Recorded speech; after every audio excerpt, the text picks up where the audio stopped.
That's why I'm so good at the character stuff. It's your boy Ancient Albatross here again with the Cypher Unlimited crew. We have our usual suspects of AD or Alpha Dean. We have Spinks18 or Anthony. And just as a quick reminder, if you haven't already, be sure to follow us here on Twitch and subscribe to us over on YouTube. It is a great help for our channel. We really appreciate all the support we've gotten thus far, and we really appreciate any further support we continue to get. But without further ado, Dean, what are we doing here tonight? Oh man, we're gonna spend a little time with some of our good friends from over at Underground Oracle, none other than the Jess Pendley, who basically is a self-prescribed or observed person who lives and breathes tabletop RPGs and is very proud that she manages to trick people into letting her obsess about these things. And now she's turned it into a career. We also have Kayla Bayens, who basically we just found out suffers from multiple personalities. I mean, she's like somebody different all over the interwebs, but she's the general manager over at Underground Oracle. We're just going to hang out tonight, talk about all the goodness that makes Underground Oracle what it is. We have a great friendship. They're a great company, and these are some great people. It's just going to be a good night. And without further ado, take it away. First off, they're the Emmy-nominated Underground Oracle Publishing. They are a fantastic company that just recently transitioned into Cypher System, and we're so happy to have them as part of our community. And before we even kick off into what we're here to talk about, say hi, Jess and Kayla, to our audience. Hey, it's awesome to be back on with you guys. This is Kayla's first time, but I was treated when we were doing the Haro Kickstarter. I got to come on with you guys for a little while, so super pumped to be back and to be out in front of all of you again. So, Jess, welcome back to the CU. Kayla? Yeah. Your first time? We don't bite cards. I totally need all of those identities, though, because have you seen the amount of stuff we put out as a 3-person team? Like, I have to do it somehow. I tricked her to be an entire team of people. I was talking just the other day, and I was telling them, like, hey, what the hell? You guys put out so much content. Yep. Must be nice to be able to just like write. It's awesome. Yeah, it'll be real nice when, like, right now 2/3 of us still have day jobs. We all have day jobs still. Yeah. So we're basically pulling double duty on like full-time Underground Oracle, full-time day job. Keith's the only full-time writer that we have right now. He's able to kind of dig into everything full-time. So it'll be wonderful when we can all three do that, because then I imagine what we put out will like quadruple, I'm guessing. And Jess won't get messages at 4 a.m. of me being like, hey, is it okay if I add this thing to the setting? For those that don't know, who is the third person at Underground Oracle, just so our audience knows? Jess Pendley, my partner in life and creativity and everything. He is, we were the co-founders of Underground Oracle. We brought Kayla on right as we were transitioning to Cypher, pretty much, as the general manager. She had written for us before and was like my bestie and just an awesome creator in her own right. So it was kind of a no-brainer. Also, she's been a general manager before for other people, and we were like, hey, come help corral us because we're fucking crazy. So please help. This is awesome, guys. Almost got him on the show, almost. That's going to be my next mission for the next year. It will happen at some point, I promise. It was so close. You guys have no idea. He's going to revoke his cryptid status one day, and it will be for you guys if it's for anyone. I'm pretty sure Jess will have to take a camera into the house and find him. I'm super annoying. I'll make it happen one way or another. So, welcome to the CU, guys. And before we get down to what you're really here for, just tell us a little bit about yourselves and your gaming experience. I've loved TTRPGs for my entire adult life, definitely. I think I really started getting into them when I was around 15 years old, through Dungeons & Dragons, like most people. Was in Dungeons & Dragons through, I cut my teeth in 3rd edition, which was like my baby. I loved 3rd edition. And then moved on from there, played, Pathfinder, Mutants and Masterminds, everything. But creatively, we were publishing for 5e for a long time before we did anything else. But yeah, so have been in the space on a personal level forever. And then professionally, we started started UO back in 2019, kind of putting out small stuff. So. Yeah, I have been playing TTRPGs for years. Not revealing anything about my age.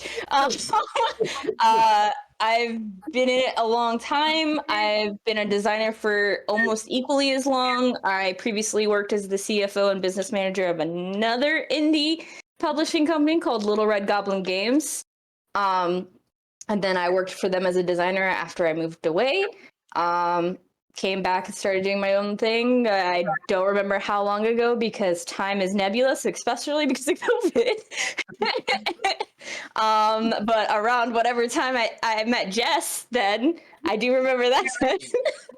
And Jess has dealt with my what if messages for a really long time about the crazy design stuff I come up with, and finally was like, Kayla, please corral us like cats through this production schedule. Well, Kayla, I'm gonna tell you, you can go ahead and mention how long you've been playing tabletop RPGs, because I'm quite sure I've been doing it longer than you've been alive. I'm quite sure she's the youngest person on this stream. I am. Exactly. That's funny that you mentioned 3.0 and not 3.5, because you do know that Monty Cook was the lead designer of 3.0, so everything comes in full circle. Full circle, yeah. 3.0, 3.0. You Awesome. worked on 3.5 too, though. Yeah, but he was the lead designer for 3.0. Right. Well, Yeah. And then you guys remember too, he also was he was instrumental in the early days of what eventually 5.5e. It was D&D Next. So yeah. Well, with that being said, Underground Oracle Publishing has been active in producing content for the Cypher system. Still, your company was originally created under the guise of D&D. Why'd you guys transition over, and what's the biggest difference between rule sets in terms of production? The transition happened because of the whole OGL shakeup.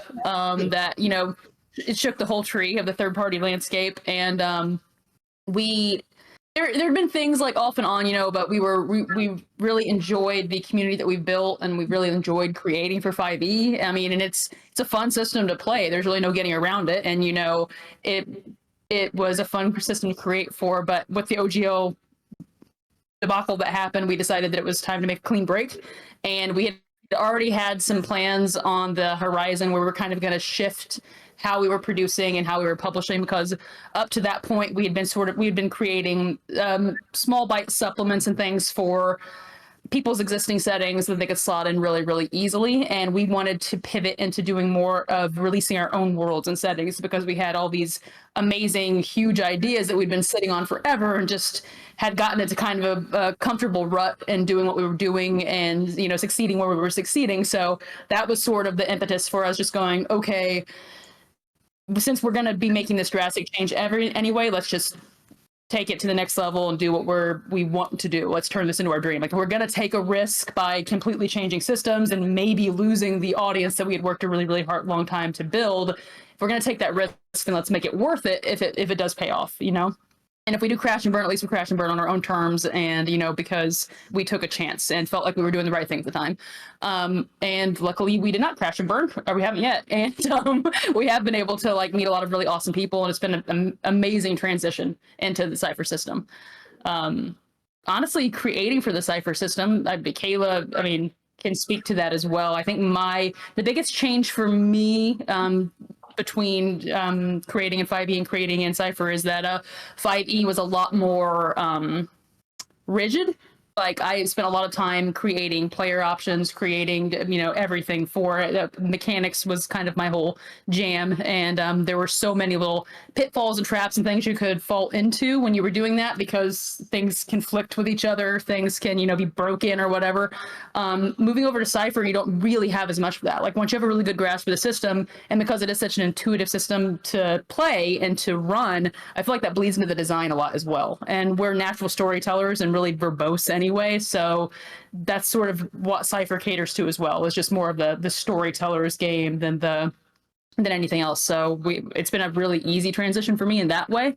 The player intrusions and things like that, considering those things, I think that has been the biggest hurdle for me, just because I come from a background of, you know, the GM being in control of everything, and you from 5e, you don't really have a lot of control over the scenes as far as like stopping the game and saying, actually, I'd like to be able to do, you know, this via the mechanics. Like, there's always a back and forth with the DM, but there's never a, hey, I'm going to spend a point and then, you know, do this sort of thing. So trying to keep those things in the forefront of my mind, that was probably the biggest hurdle to get over, because I was not used to giving that kind of agency to the people at the table. It was more just for the GM. So that was mine, but I don't know. Kayla, what do you got? After designing in 5e for a long time and having to do weird gymnastics to be able to system bend, because I'm a homebrew girly, and a lot of the things I homebrewed in my 5e game to make it better for the players and for the story, 5e does not do great in that. It does great at combat, because it's, you know, old school war gaming is the basis of D&D. It does that very well. But the things that I put into the game to make it easier for both sides, Cypher does intrinsically. So designing for it was like, oh, so I don't have to like shoehorn all of these homebrew rules into the system to make them work. And honestly, balancing things, like once you've made them in Cypher, is so much easier, especially because in 5e, things like CR actually aren't a notation of whether or not you're going to kill your players, since, you know, they have Banshees as what, like a 2, but you could completely kill a player. So it's been so much fun doing that. I even had like a version of player intrusion, because I did multiple DM inspirations. I didn't like limiting how many you could hold on to. And so I let them use those for something like that as well. So it's been like a breeze doing it. And it has let us, I think, as a company, like Jess mentioned, be a whole lot more like story focused first. And then let us go crazy with adding in additional rule sets if we need to, which we've done with Hara, which we've done with Wild Space, which we've done with some of our Cypher shorts, because Jess lets me design whatever kind of short I want to. And then we figure it out. Yeah, and that is, I've heard it's thrown around a lot. I don't know who on your server. Maybe it's KedHub that I heard it from first, or it could be any people, but I think it was him. But it's kind of like how the rules and the rules modules for Cypher are like Legos, and you can basically just take what you want out of the box and leave what you don't want in the box. And that's really fucking rad. I really love the way that's just as a part of the system, the way that it is, and it's allowed us to do things like we were trying to be very conservative when we were first doing Haro, and I remember telling Keith and Kayla, like, hey, we're not going to do really anything super new. This is baby's first steps into Cypher System. Stick to the CSRD for the rules and things like that. And then immediately it was like, no, actually, we're going to do our own ship combat system, and we're going to do this and this. And then just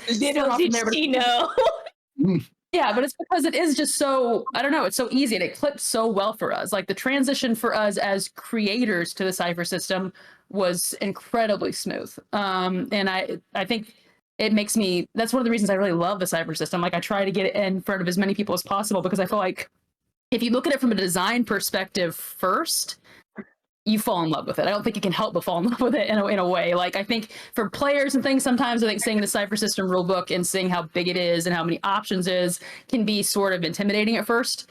But if you're coming at it from the perspective of like a chef and not someone who's coming to a buffet table, I think you see all the coolness behind the scenes, and you're able to be like, oh fuck, this is so amazing, and then become one of those Cypher evangelists like all of us here are. It's definitely plug and play. I always find it funny when someone coming from the outside in say, hey, I'm not a fan of this rule, and then you'll get 10 people on the server say, well, don't use it then. That's like, there's no other discussion. Like, hey, if you don't like it, don't use it. It's not going to break it, Yeah, and that is awesome. And I do think that's that speaks to how cool of a system it is, because like that is not a conversation you would ever have in most D&D focused servers, or in a lot of other TTRPG system servers in general. But like the fact that that is the response from like 10 different people from Cypher just shows you like it's really a kind of an everyman system. Like, it's amazing. No, we literally had a guy come on the server one time complaining about Cypher System, and he was trying to start an argument, start a fight. And everybody was just so nice to him. It's like, well, why don't you try this? And why don't you try that? The guy finally got so mad, I was like, fuck you. And just, he kicked himself off the server. You know, but nobody yelled or screamed at him. Nobody would just take the bait because, again, like you said, Cypher is so nuanced. Cypher is so flexible. It can handle anything. And most of the time, the arguments that people have, you know, I'm going to say my famous line, it's the paradigm shift. You have to shift away from thinking about it, gamifying everything, and just think about it as what the rules say and the nuances that you can build on it. You know, the Legos. So yeah. Kayla had mentioned the Cypher shorts, and you guys have been killing it with the Cypher short series. I personally, I think that's like my favorite thing that you guys produce. And I know you guys run in cycles, and for each genre of your shorts. Can you explain to our audience that may not know what exactly Cypher shorts are, and how do those cycles work? So Cypher shorts are a genius thing that Monty Games came up with, so people can try out the system so that you can create characters in they have a truncated character system, so you can make a character in like a few minutes pretty much, and then the GM can be set up and ready to go in about as quickly. And it's one-shot games, 3 to 4 hours. I think they kind of describe, I think in the actual rules, the way that Monty Cook Games describes their Cypher shorts is kind of like it's like a scene from a movie, like the climactic scene more than as anything else. And we kind of took the approach of it being like, this is a really solid and eventful one shot that should make a good introduction to a specific genre or a specific idea to a set of players that either are trying to take a breather from their current campaign or have not played Cypher System before, or, you know, you can use it as like an introductory for pretty much anything. So Cypher shorts are amazing. And we produce them in what we call our genre cycles, which, for instance, right now we're in post-apocalyptic. We've done sci-fi and fantasy before, but basically we'll produce a volume of Cypher shorts per month and they provide them to our members and then sell them on our storefronts. Each one contains 3 shorts, and they'll, in a 3-month cycle, they'll be of the same genre. And then we take a vote from our members, and they decide what the next genre is going to be. So the next genre we already have slated to come up is like Dark Supers, which is going to be like your occult supernatural superhero shorts. So it'll be 3 months of that. And once we put the first volume of that out, which will be next month, we'll then start taking votes on what our members would like the next genre of Cypher shorts to be. And it could be anything. Most people, if you look at the post that we have right now, it's a public post. They voted for like the Pulp Adventures on there right now to go on the poll. Cyberpunk, of course, is almost always on there. Kids on Bike stuff. Finishing out the horror shorts because we did one special volume of that around Halloween. So it's kind of can be anything. And the shorts are amazing because we're 3 very different writers with 3 very different ideas, and we're constantly surprising each other. And Kayla will come up with the wackiest fucking shit I've ever heard of and be like, hey, I'm going to make this short. And I expect one thing, and then I read through it, and I'm like, what the fuck is this? Like, she pitches something like, oh, I'm going to do something based on Wall-E. And I'm like, oh, okay. And then I read it, and it's this like dystopian hellscape made of trash and garbage. And there's like one little scooter robot running around somewhere in the distance. And I'm like, I don't know where Wall-E is in this, but this is genius. And hey, look, people would have gotten left behind. It was yachts in space. So it's awesome, and it's a great opportunity. I think the reason why they're so popular with people is because their short adventures and one-shots are popular, I think, in every TTRPG in the first place. That's something that in D&D people were constantly clamoring for, but it just wasn't something that we did. The Cypher shorts are awesome because not only does it allow people at the table to try out a new genre or a new idea they might not have before, it allows us to get really, really creative with our writing and to keep that going and to keep that kind of excitement there. And it's like, while we're working on whatever our current setting focus is, which right now is sci-fi, before it was like, you know, crystal punk fantasy, we still are able to get these other ideas out the door that we might have and still kind of play in the sandbox in that way. So I love them, and I'm really glad people like them as much as they do. And Jess lets me come to her with things like, okay, but what if post-apocalyptic land before time and you're the dinosaur? Yes. And then I read it and I'm like, this makes me want to cry. This is not Land Before Time. You monster. When does the new cycle start? Dark Supers will kick off where the end of this month we have Post-Apocalyptic Volume 3 out. That's the last volume of Post-Apocalypse. Dark Supers kicks off in May next month. That will run for 3 months, and then whatever our members choose will be the next cycle that we'll jump into. We'll put out a public announcement on that one as well. And that post is still available. So if you guys look up Dark Supers on our site, in the member section, you can see what's being voted on right now, and you can add in your own little comment on what you'd like to see. And of course, we'll always have the links here on Twitch, and if you go to watch this later on YouTube, we'll have the links down below as well. And if you have any questions for Kayla or Jess, please post it in chat. Preface it with the word question so I'll know. He'll cut and paste it to a second document, and we'll definitely ask as many questions as we can from the audience. So before I ask my my next question, see, you guys are talking about, I don't know if you know it, but I have an absolute love affair when it comes to superheroes. That is my complete and ultimate jam. Do you guys ever ask for guest writers? Funny you should ask that. We're definitely still finding our footing, but we are getting into a position where we're hoping over the next year we're going to be able to reach out to certain people and start, commissioning writing and getting people involved with some stuff. We have some projects coming up where we'll definitely need guest writers. So that definitely will be something that we'll be doing. And spoiler alert, Dean, you are on our short list, so no worries there. But yeah, this is something that we have talked about and we do plan on doing. It's just getting all the logistics in place and getting our budget where it needs to be in order to be able to get people paid fairly and get things produced the way they need to be. Shameless plug, if you'd like to keep updated on such opportunities, check out our Discord or follow UO on social media. Exactly. Great. Well, it's nice to know I made a short list somewhere. I mean, that means I guess I did something right. But, I read your stuff like a long time ago off of, I think, you've created some very rad shit on your own, just like that I checked out on drive-through. So very cool stuff. Thank you so much. So that being said, you guys have 2 fantastic full settings that you're producing. Can you tell us a bit about Harrow, the Blighted Plain? So Harrow's my baby. The tagline. Jump in front of Kayla on this one. I know. I was like, Jess has to start with the tagline because it's her favorite thing. Harrow, the Blighted Plain. Oh yes, it's Treasure Planet meets Water World. That's what we were before. But it's a post-apocalyptic fantasy, basically. So it's a what would have been a very fantastic fantasy world that fell. And now it's the survivors of this cataclysm scraping by and building this new world in Harrow, the Blighted Plain. And it's full of awesome crystal punk imagery.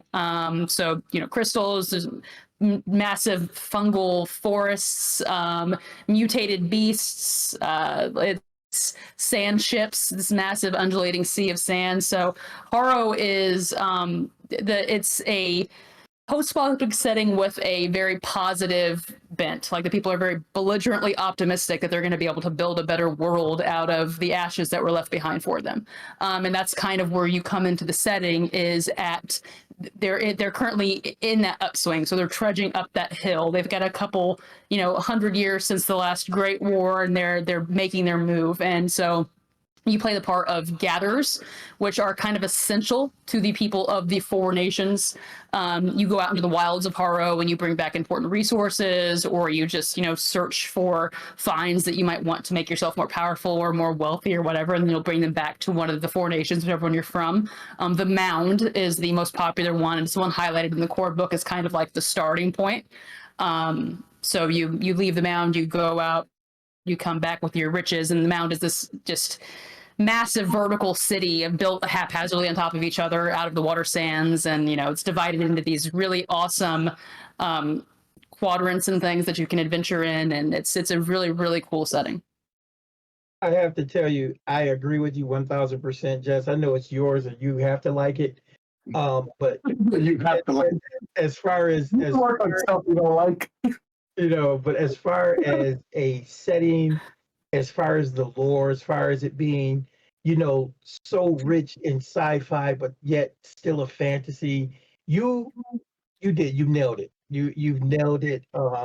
Every time I think about it, it's just like I can't wait because somebody was supposed to run us through a game. I think, yeah, somebody. There's That's coming. That's coming. Spoiler alert, CypherCon. I don't know if That's actually in the works.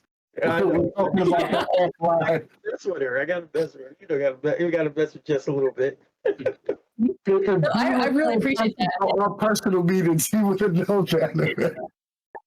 As much as it's like my baby, just because I scribbled a book a million years ago. Keith and Kayla, we all worked on it so fucking hard, and the artists that we have, the freelancers that we were able to work with, it's just so gorgeous, and being able to see it come together and it's going to be a book on a shelf, like that makes me just indescribably happy. Like it makes me very, very, very nerd happy, because it's like a scribble from a notebook that I had a long time ago that we turned into like a 10-page D&D supplement, and then it's expanded into this, and it's awesome. One of the coolest feelings ever. Sorry, not sorry. Dying. How far away are we from that? PDFs should be hitting backers end of May. And then once the PDFs got to backers, we'll start listing everything on the store for public. So pre-orders. You should talk to the original napkin guy over there. That's the original napkin guy. Yeah, he that's all Anthony uses is napkins and scraps of paper. I don't think he's ever written a whole notebook in his life. Yeah. I have partially filled notebooks everywhere, and then I have what looks like a serial killer stack of Post-it notes all over everything. Like it's completely disjointed. Not me. But like I need to get it and just I need to get it framed. There's like a notebook back in my closet, and it's just like it's got a circle and it says sand sea ? And then it's got like a couple of things around it and stuff. And that was like the very first concept of Haro, and it was just going to be like this little small thing that characters got into, and it turned into this entire over years of development and playing and just growing it became this like huge thing. So I need to bring that to you guys. I was meaning to ask, the artwork of Haro is so dope. I really love the artwork. Who does the art for Haro? We have several. Tosca Skelton was the lead artist for the project. She really built like the tone and everything. She's done the cover with the Dune Leaper, and if you look at the pictures on the website for it, she did like the characters, all the major scenes she's done. The creature artwork that we have in it, Alex Pushkarev did a lot of the creature artwork that's been seen so far. But we have a bunch of really cool freelancers that are tied to it. But those would be our two head artists on this specific setting. The plan is kind of like each of our settings will have kind of like Wild Space is a wildly different tone and aesthetic than Haro is. So we'll have, even though we work with kind of the same team of freelancers, they all do different amounts of work on these specific projects depending on kind of what their aesthetic really lends itself to. But Tosca and Alex were the two that really fucking killed it on Haro. Speaking of Wild Space, it's described as a high adventure, anti-corporate, anthro-sci-fi setting, which is freaking awesome. What can you tell us about this project, and when can we see some of it? So you can see some of it once we finish with Haro. But there's also, if you're part of the Patreon, you've probably seen some quick starter material around it. So join the Patreon if you want to see it now when it's in development. We typically describe it in-house as a Disney afternoon meets Black Mirror, because we do have the creepy corporations controlling space. And they come in such flavors as biotech evil genius, too much surveillance overlord with a fun sprinkling of AI, um, and they are all three based off of maybe not, famous billionaires you may or may not recognize, including fun names that may or may not have secret little nuggets in them, because that's what we do with our names and all of our stuff.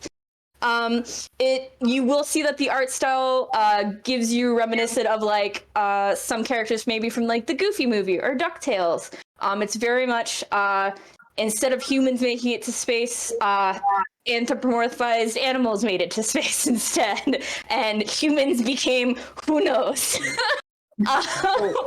So that being said, so all the players in the game throughout the game are going to be some sort of anthropomorphic creature. Yes, and there is something called a mutie. Yeah. Yes, because that was my very selfish stuff into the setting, both because I needed to have that like character that Kendall created that looks like a lesbian Goof Troop character, but also because my level of furry gets about to like rock and roll or like Goof Troop, like that kind of right there. So we wanted an option for people who wanted to play someone that was slightly more human. So the way that it's kind of put in the setting is humans don't exist as far as the wilds are concerned, and maybe they never existed. It's kind of like this thing that really dusty old ass xenobiologists might talk about, but it's not something that common people really concern themselves with. So muties are considered to be an experiment that combines ancient alien DNA and wild DNA. Out of the setting, the ancient alien DNA is definitely human DNA, but within the world of wilds, people really don't know why muties look the way they look or are the way they are, because it's this like nebulous thing that no one knows. See, I don't know if you're familiar with, there's an old game called Albedo, and Albedo was all anthropomorphic creatures like that. And now you got a whole idea to do an invasion of these aliens that are, humans now. That would be great. Awesome. Yeah, and we have keep an eye out for eventually. We always do a Kickstarter for our settings. We do have a base set of races available, but as part of our Kickstarter, some of the higher tiers and some of the goals to unlock do add in additional races. So if there's one that you really, really, really want to see that's like your spice of life, you should go and donate at the tier that allows you to automatically have it in the base setting. Right now, honestly, so we've got Wild Spaces rolling out. We update it monthly. It's in the early access stages right now. There's a lot of really cool stuff in there. We have like the Maverick type is in there. So if you want to play like your Han Solo-y, space roguey, piloty, ace type person, there's that. The Heavy, which is your big gun person, that's in there. We'll have a third type dropping very, very soon. There's some new descriptors in there, the new species, obviously. So we got a bunch of new rules. That's the one that I love Mutie. What's funny too? Mutie's awesome. I just thought about that too, Anthony. If you guys get a chance, go watch. Have Anthony tell you about his Godfather we did with mice, and basically the sewer creatures from all the animals that lived in New York City under the sewers. It was great. It was awesome. But he did the Godfather. Are you guys doing race as descriptor or race and descriptor? See, I wrote about this. Also, if you follow our newsletter or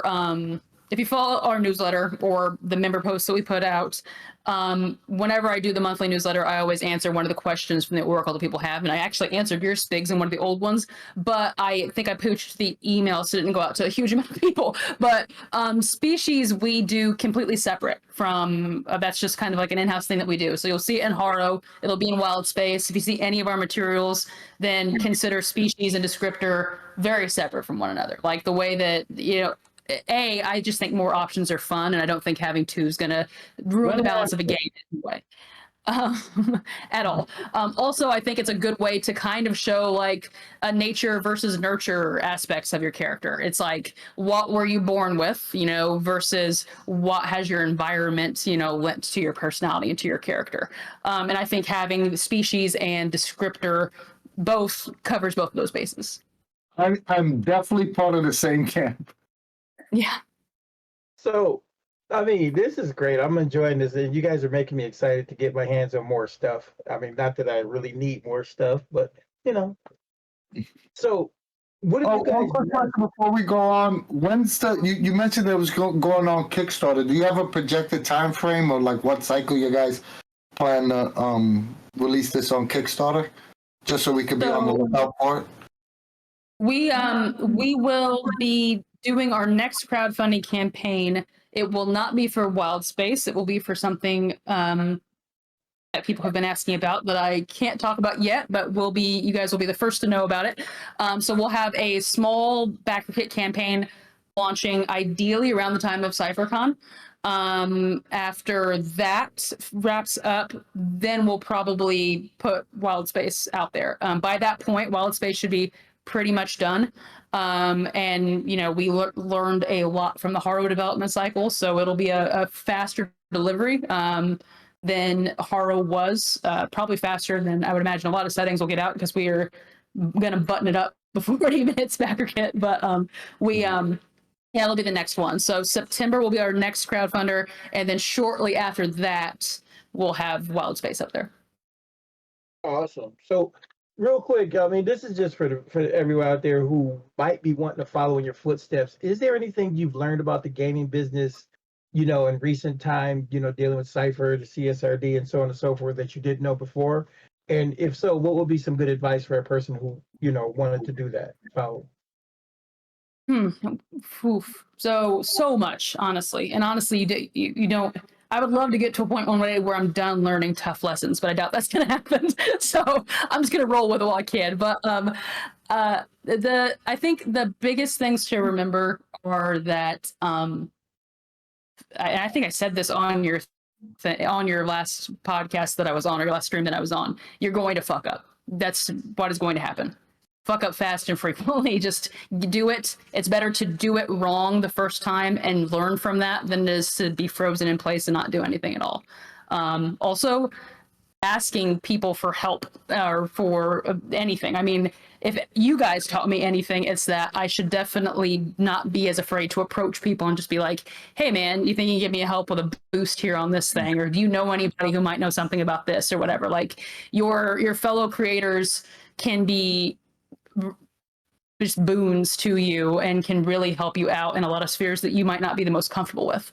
If I didn't reach out for help at some point, I wouldn't know Kayla right now. I wouldn't, know you guys. We wouldn't. So though you're building these bridges every time you give people the opportunity to help you, and then you're able to help them back in return. And then also just staying adaptable, because I thought I was going to be creating for Dungeons and Dragons until I was old and gray, and that was clearly not fucking what happened. But so stay adaptable. Understand that just because the scenery has changed doesn't mean that your purpose has to or your dreams have to. You just roll with it and you continue chasing. Whatever that new track is that you're on, that carrot is still the same. That end goal is still the same. So you just you jump those hurdles and you just keep going, and you try to stay as nimble as possible. And when you inevitably fall, because even Kayla does, and she's the most organized person I know, then you just dust yourself off and you get up and you fucking get ready to fall again, but you make it further down the track next time. Yeah, I would echo Jess and say my two pieces of advice I give to anyone who's wanting to publish anything is fuck up faster, and precious products are dead products. If you don't ever get something out there, you're never going to get feedback to make the next one better. And so if you get too perfectionist or about your product, maybe you put it out there and yeah, it sucks. Definitely looking at some of my earlier stuff that I did by myself. Oh boy, I did MS Paint for some cover art. No, but it got out there and it got feedback. People liked the design work, not necessarily the art. Because that's not my forte. But it gave me the ability to learn, okay, this is what I need to change for the next one. This is what I need to change for the next one. So you'll see with a lot of the stuff we do, except for our insane idea of doing like one setting a year. But with like our shorts, we're just like, let's do a bunch of them over and over again so we can get really good at it, and get that going before we kind of branch out to other things. That's all great advice. Absolutely, it is awesome advice. And you guys just, I appreciate that. I just say just keep fucking up. Just keep doing it. It's great because you got good stuff out there. It is my favorite thing to do. Oh, Anthony, I'm sorry. Dean, you were saying something? No, I was done. The two of you produced a YouTube show, and I was about to tell a story about. First off, what the hell happened to your show? You guys disappeared. I actually enjoyed your YouTube show, but before that, Jess, you just answered part of my question because I was about to put you guys on the spot. Because your very last episode, right? You asked for questions, and I put something in the chat, and I was like, "Freaking Jess never answered my question." And not only that, they canceled the show. I was like, "What the hell?" So I just wasn't ready for you. You're the reason why we actually canceled the show. Remember how I said we're just 3 people? So all of the production for that show is me. Yeah. All of the editing for that is me. All of the putting it on YouTube, that's me. So when our production schedule gets crazy because Jess and I still have day jobs, the first things that go are the non-production things, which in this case was the talk show. I thought it was me that canceled the show. It was. We were like, I'm not answering this. I'm out. Over. And I do think we did learn weekly was probably to start off a little ambitious for us, speaking of fucking up faster. Exactly. We do live by that rule, as you'll see if you follow us long enough. Oh, you can do what we do. We do 0 edits. Everything you're going to see now is going on YouTube as is. No, we would record like an hour and a half, an hour and 45 minutes, and I would edit it down to the 30 minutes that you guys saw.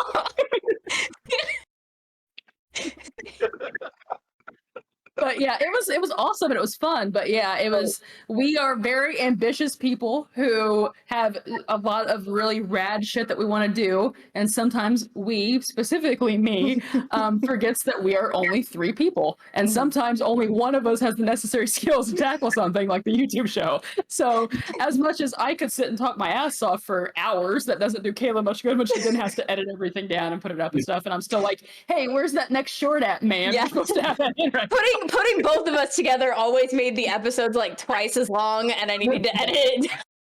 No, I'm not going to say the episodes you did have were really enjoyable. That's all I'm at. They were good shows. Maybe you guys could do like a once a month thing. Yeah. Or maybe, hear me out. Maybe you could talk to the CU, or maybe we could do a show on our channel with your guys hosting. That's something we could talk about offline about.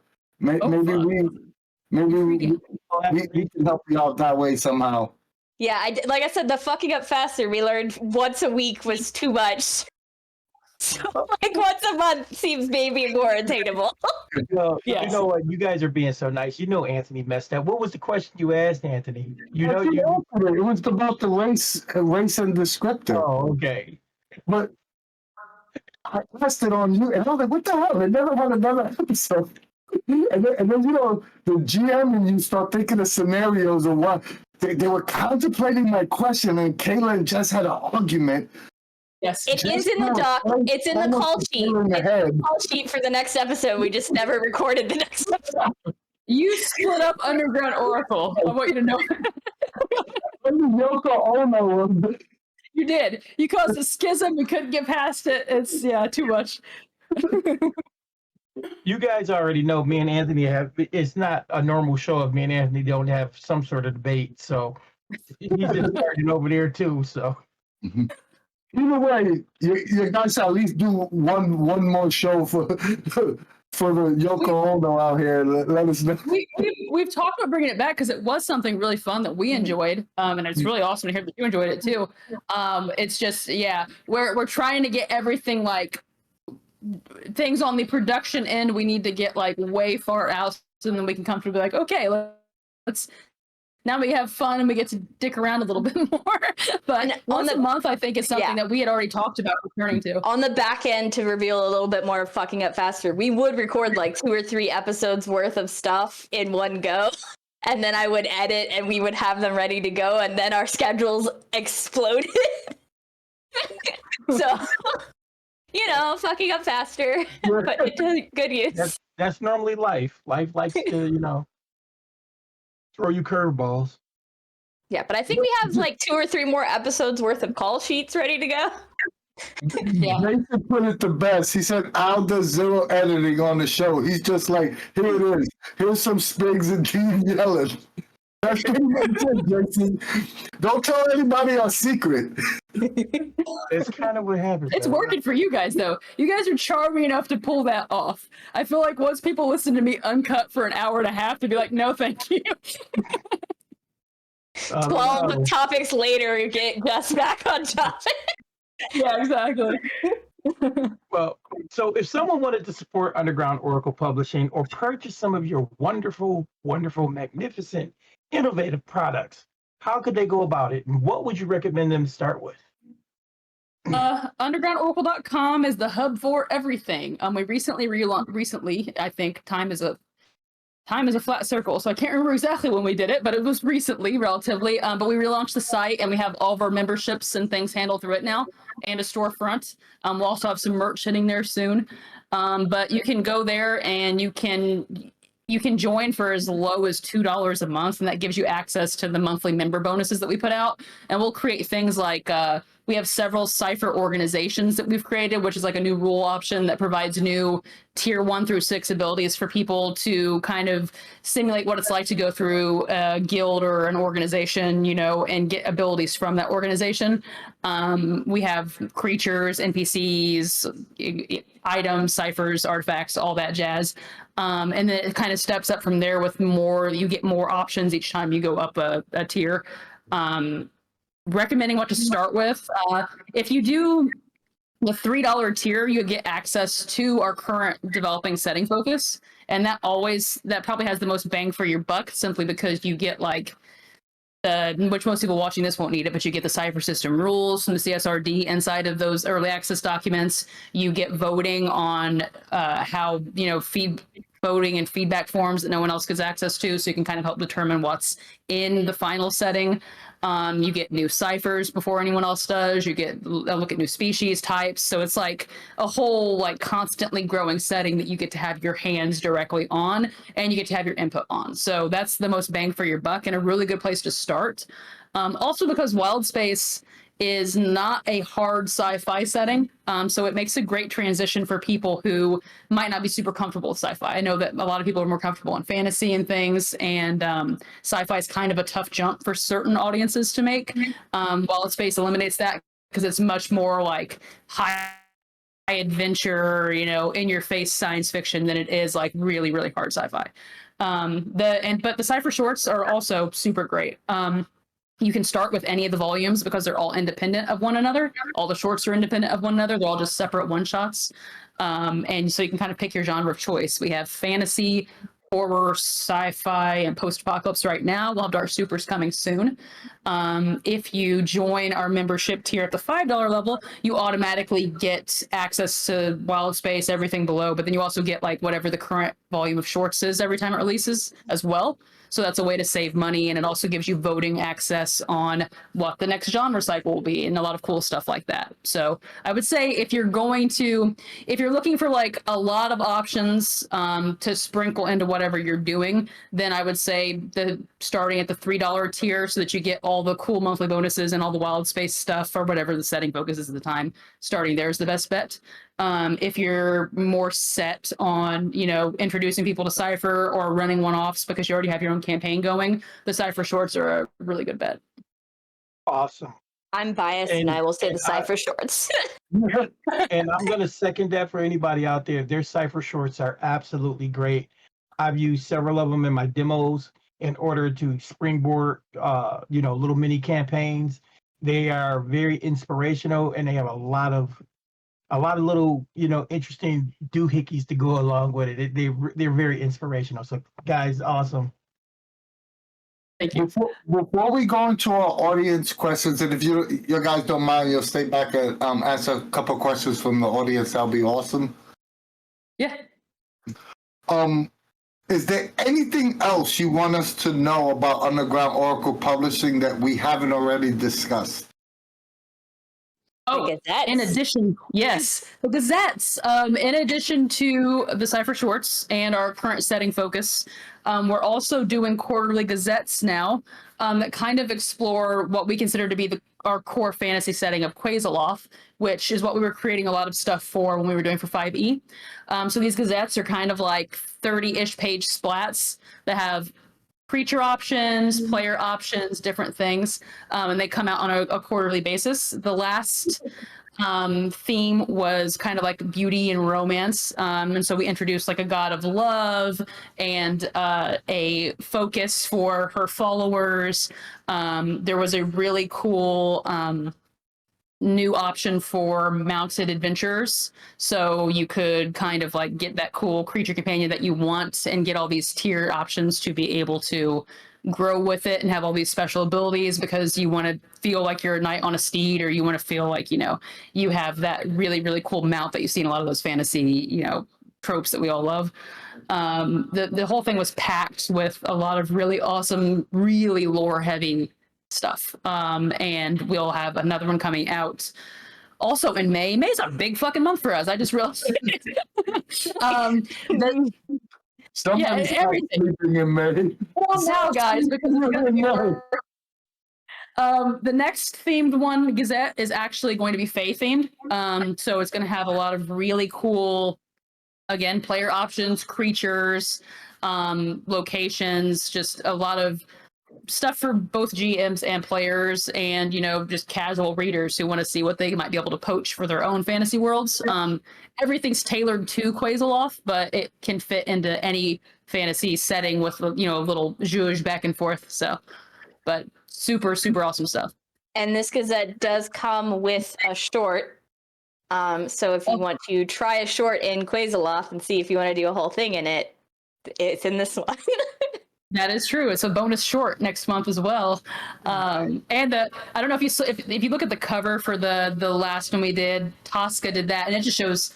I'm gonna brag about this girl for a million years, but it shows like how stylistically she can just go back and forth. Like she did the core art for Haro, and then you look at the cover of the Quasaloth Gazette, and she did this amazing scene of these characters that we have in Mama Bardos's bathhouse and one of our new species, the Elowin, and it's just gorgeously painted, like painful. And Kedhup did the layout for it. He does the layout for our Gazettes. Chris Hopper is the person that does the layout for Haro and our core settings and our Cypher shorts. I don't know if you've looked at the recent Cypher shorts, like especially the post-apocalyptic ones. He's been fucking destroying the layout. They look gorgeous. And Kedhup's doing the exact same. You guys know Kedhup. He's doing the exact same thing on. You know that guy. Yeah, He's vaguely familiar to us. Yeah. Yeah, you know this guy. It was funny. Like meeting him was like almost like meeting a little celebrity, because like I learned to play Cypher watching his videos, and then we were talking one day, and I was like, "Oh my fucking gosh, it's you!" And he's like, "Yeah, it's me. Big deal." Oh man, We got a couple questions for the audience. I'm just gonna pull this one that Irreversible just asked. It's not in the thing, but I'll just pull it. Can you play Cypher shorts with your standard Cypher character creation? Absolutely. And that's something that we have in which our backers have already gotten, but we released a set of Haro shorts that came with the Haro campaign. That's something that we stated very explicitly in the Haro shorts to just say, hey, if you went through the character creation process of Haro, you can totally use those characters for these shorts. The same things across the board with all the Cypher shorts, really. I mean, as long as the GM's comfortable, there's no reason why it can't be used just as a one-shot with your existing Cypher characters, or if you want to make your own characters. I don't believe I personally have run them like that, and I've never had an issue, and I believe a few other people have talked about doing the exact same thing. So, I mean, Cypher is such a malleable play experience anyway, that as long as the GM's, you know, frosty, then you should be golden. So Samuel Kaufman asks, what tabletop RPG systems are both of you especially fans of? I'll let Kayla go first. Oh gosh. Looks at bookshelf full of TTRPGs. So I feel like I have to say Cypher. I feel like maybe I'm on something that starts with Cypher. I'm sorry to say Cypher. I'm also a big fan of something called TV the RPG, which probably no one except maybe Jess, because I tell her about it, has heard about it. It is a micro system made to play like an episodic TV show or like a long form movie. It leans into it very much with things like BS points, which totally mean backstory points, guys. So you could change the background of your character to fit the scene better. I also love Kids on Bikes and Kids on Broomsticks. Monster of the Week, huge fan of that. Apocalypse Now. Let's see. Gosh, blanking on other names. There's one called Cyberpunk, and I always get the number wrong, but I think it's like 2099 or something like that. 77. Blades in the Dark is fantastic. I probably could just keep naming some. I'm someone who I love to try a bunch of different systems, because even if I'm not a huge fan of the system itself, maybe, or like the way it plays, I can always like take a little tidbit of like, maybe they do like theming and mechanics really well, and I can learn from that, and then be like, hey Jess, I want to do this kind of theming, and I feel like we can do it really good by, I don't know, like making it so people get bonuses for being sneaky and like in a back-end organization. So I try as many as I can, honestly. It's not wrong with being polygamous. I think we all polygamers here. That's a great term. Yeah. Yeah, we just love it. I mean, we just love Cypher, but yeah, we definitely. I mean, we talking about walls of books. I'm gonna be controversial, and I'm gonna say Cypher System. I know you guys don't want to hear that, but so Cypher System, obviously. But I was a big fucking fan of Mutants and Masterminds. Like, we played Mutants and Masterminds for such a long time, and I loved it so much. I don't even, honestly, at that point, I don't even know if I was even playing it correctly. I was just vibing and having a fucking great time. Like, it was amazing. I loved it. That is probably outside. I played a lot of D6 systems. I like really simple systems. Really liked the tiny books. I think those are fun to flip through. I'm more of a like, I love to like, really similar to what Kayla said. Like, I have a million rule books and games for games that I'll probably never really play, but I really enjoy reading through them and trying to see like, what was the designer thinking? What were they trying to get across to people and stuff? So I'm kind of an armchair gamer in that way. I really like to get into the head of the designers and see what they did, and then cannibalize anything I like, and disregard anything I don't. But as far as like as a player at the table, my big ones have been Cypher, Mutants, and Masterminds. Pathfinder First Edition was not, I just couldn't click with Pathfinder Second Edition. And 5e, of course, and 3. We played it was honestly the version of 3.5 that we played was so homebrewed, I wouldn't even call it 3.5 anymore. I have no fucking idea what it was. But that specific version of Dungeons and Dragons is probably the thing that I played the most and had the most fun with. But it was definitely not D&D by the time I got done with it. Oh no, people don't get it, but anything before 5th edition, before the grand exodus of everybody starting to play RPGs, that was D&D, because everybody's D&D campaign was homebrewed to hell and back. Yeah. I mean, you couldn't go wrong with it, And when you brought up Mutants and Masterminds, you just took me to a great time, because that game was actually phenomenal. That was actually Champions done, where it was ingestible by everybody. Yes. It had the flexibility. It worked. It was a great game. So, but we could talk RPGs all day. We can. DM Tails asks, our good buddy DM Tails asks, what is your favorite part of a product to write? Ooh, for me, that's hard. Okay, so favorite, I have to say it depends on my mood, but it is either the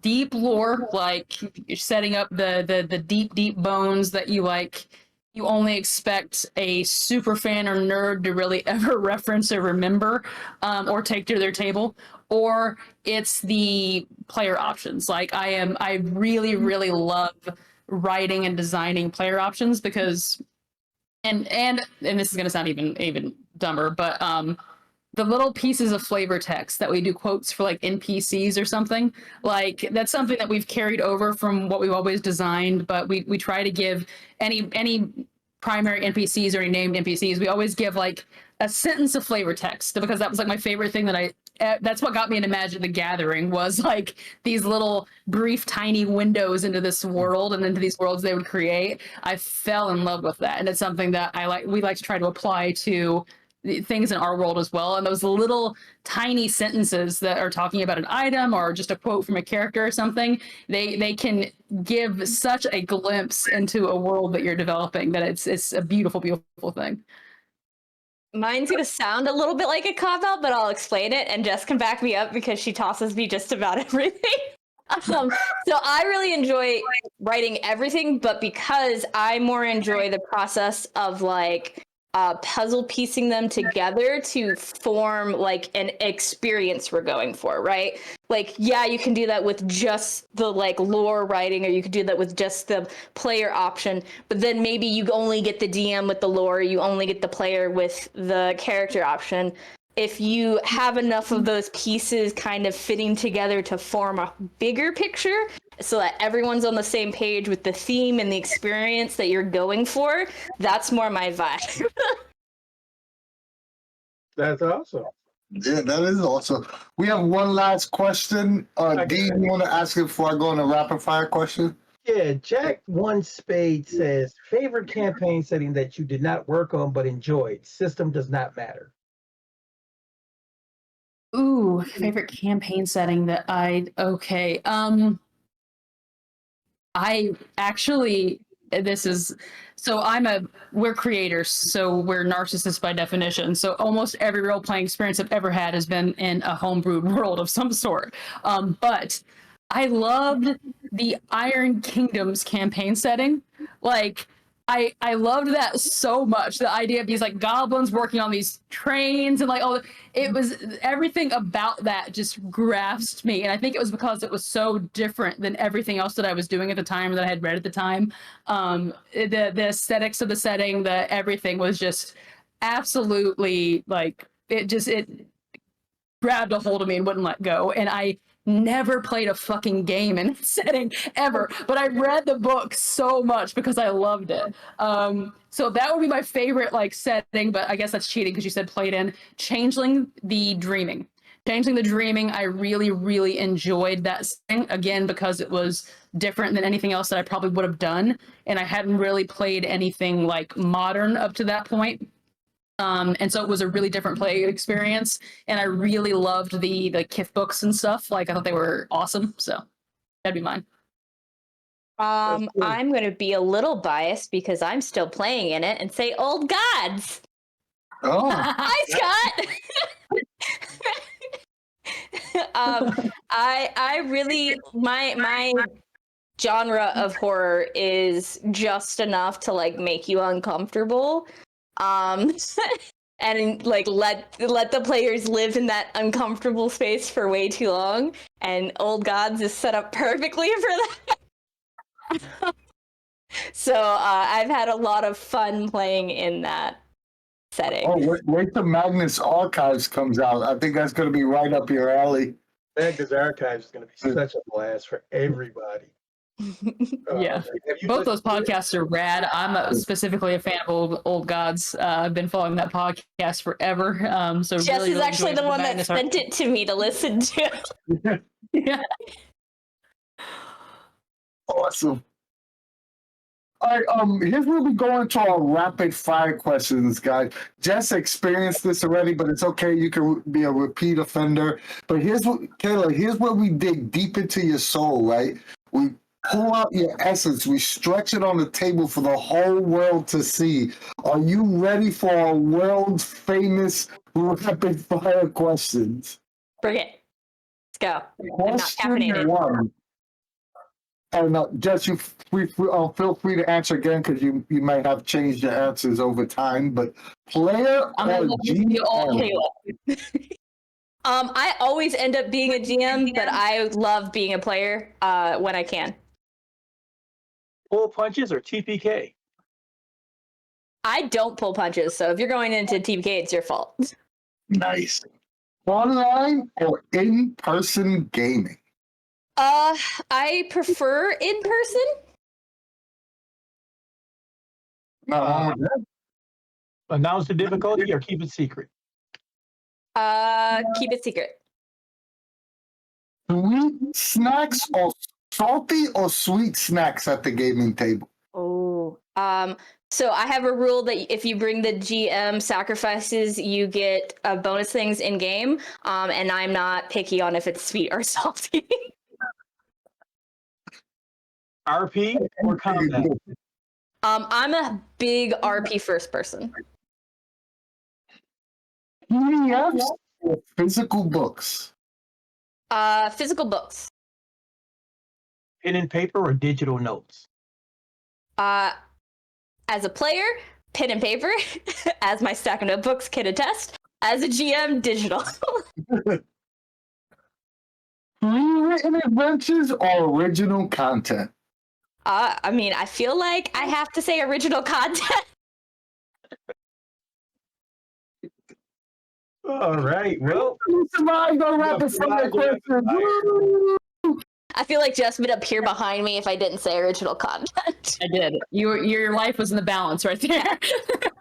we joke about this every episode, but I really want a content creator, a designer to come on and say, the advertiser in me, the promotion guy in me wants to say, you got to say pre-written adventures. You're trying to sell your adventure. Every designer says original content. Well, because that's our original content. It's pre-written for you. It's original for us. That's what I'm saying. The designer, you can't help it but say original content because you're always designing it. So. But the promoter in me wants to be like, hey, why don't you use my pre-written adventure?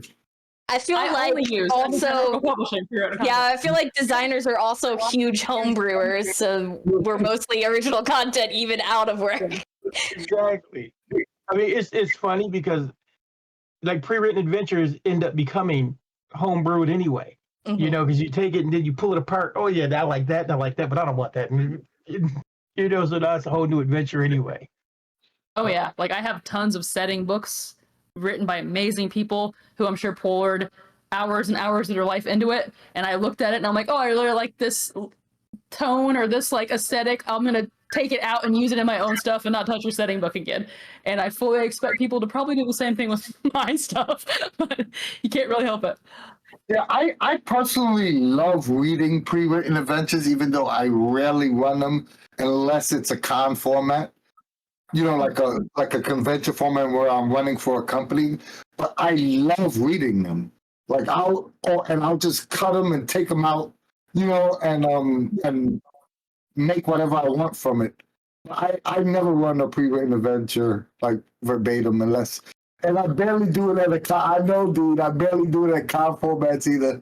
I read the title and just wing it, but that's neither here nor there. I still do love reading pre-written adventures. Oh no, like I said, that's why I read them because they're inspirational. But Anthony, oh my God, he literally did that at a convention. He read the title, like, fuck it, all right, I got a game. That's awesome. That's actually boss shit right there. I'm saying that on. And mind you, but let me quantify it for everybody. He did that, and it was probably one of the most talked about adventures of the con. We were at Gen Con, and people, oh man, I read an adventure with Anthony. It was just, and Anthony's like, yeah, I didn't even read this shit.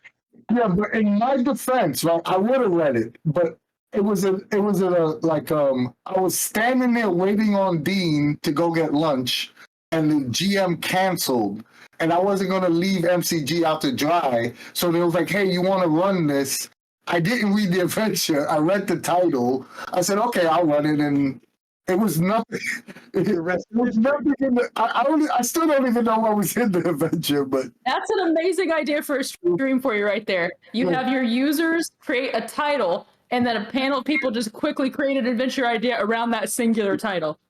Yeah. And then they're doing the same thing you did. I'll see you that and raise you crowdsourced title, and a GM just has to make the adventure up on the spot for players. You ever heard of the INGM competition? It's something similar to that. Or, Oh, yeah? or have you guys ever heard of our GM roulette? Mm-mm. Check our YouTube channel out and just watch an episode. Watch Candyland. Watch our Candyland GM roulette. Basically, I've what it heard is- of the Candyland game. That's kind of like, yeah, I've heard a lot about that one, and actually. GM roulette is basically just that. We literally randomize everything. You randomly get characters. You randomly get a genre. Every person at the table gets 30 minutes to GM, and some person starts the story. 30 minutes they're running, then the next person takes over. You take their character, and they continue the story. And it's all improv, the whole thing. So Why is guys, it that I that's- weirdly like the idea that the players make the characters first, and so it doesn't matter if they fit whatever the title or genre is? that's exactly what? Yep. Everything is randomized. Even That's awesome. the order of the GMs gets randomized. So it's like, yeah, it's a blast. It's a lot of fun. Yes, Kayla, it was fantastic getting to talk to you. Getting to talk to you again, Jess, and meeting you for the first time, Kayla, was fantastic. Underground Oracle Publishing, not only do they create fantastic products that you definitely should go and check out, but they are awesome company. Keith, I know you in chat. I'm going to get you on the show one way or another. If I have to travel and drag you here myself, it will happen. We got to get you on the show, but these three people are fantastic. You should support them. Go check them out. Everything they do is top notch. You're gonna enjoy all the games. I'm so excited for Wild Space. That's just in my alley. I can't wait to see that. And the Cypher shorts are, like Dean said, a fantastic resource. Even for no matter what genre you're running. I can't say enough great things about it. Thank you so much, guys. Thank you for having us. Honestly, it's awesome as always. But seriously, the love and support that you guys give it us mean the world to us. It really does. Sometimes feels like you're out here in a vacuum. So hearing stuff like that is just magnificent. You guys do magnificent work. Like Anthony said, I'll scream your praises. We're all creators here. We love to read the stuff, and it's very inspiring. It's it's unique. It has its own rhythm, its own flow, its own heartbeat. And I really appreciate all that. We here at the CU appreciate it. And come back. Definitely. Any kudos you're getting from us is well deserved. There's no need for thanks. It's well earned.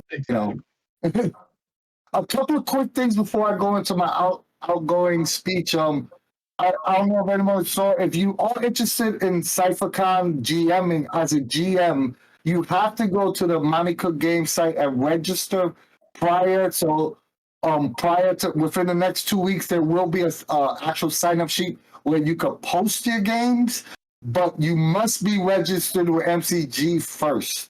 Yeah, register as a GM. Yep, you can get the link on the Cypher Unlimited Discord. Just go to the CypherCon channel. You'll find the link there.